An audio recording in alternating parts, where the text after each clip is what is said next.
I mean, just by saying that's like a Zen koan in and of itself. I mean, Yeah. you could ponder that for the rest of your Well, life, and this, that's I mean, probably all it you would could, need. you've got mantras. It's just like ha kun, Hmm. because ha is existence, or like it also means that ha.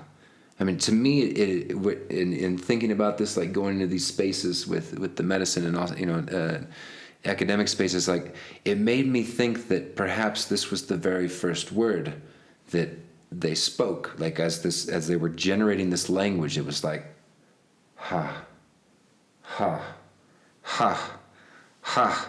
Like, ha, ha, like it is. And so, like, hati, you put the ti at the end of it, and it becomes the infinitive version of the verb, which means that it's not conjugated.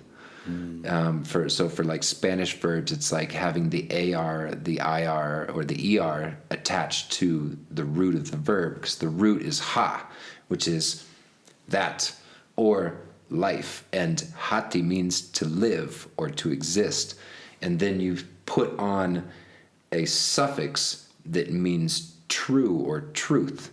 And so what you're saying is life, existence, true, true to life, or life giving. That which is true to life is life giving, and that ultimately means good. And so then when they say bad, they just put ma at the end of it, which is the negativizer, which means that it's not true to life. You've got hakuma. And I really enjoyed, I was really taken back when I made this,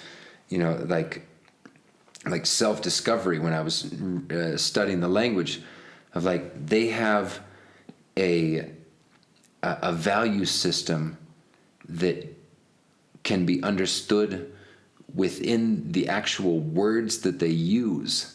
Like you don't have to think about like what's good or what's bad, because you just say the word and you're saying like, okay, that's true to life. Yeah, okay, yeah, no, that's hakum.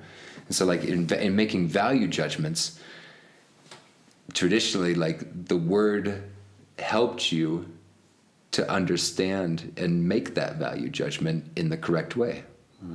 Yeah, I love that stuff. Yeah. The language is absolutely amazing. I mean, this is why I ended up going and doing a master's degree and essentially looking at the relationship that indigenous languages have on processes of indigenous decolonization, and looking at this connection to well-being and the what do you call it, the psyche, like the connection to your thoughts and everything from your mind and your body. There's so much that is linked to the language that you speak and the words that you choose to use, which like they call your lexicon. So it's like you've got like these are the words that you always use. It's like I'm sure you got like family members that like, oh, they got these sayings, and so like that's part of their lexicon. And so when you're doing work on I guess like self work on trying to come into a balance of not doing harm to yourself or doing to others, a really key thing to look at is also like what is the language that you use, and how does saying these words, how could they potentially affect outcomes in positive or negative ways, just because of the languages that you use.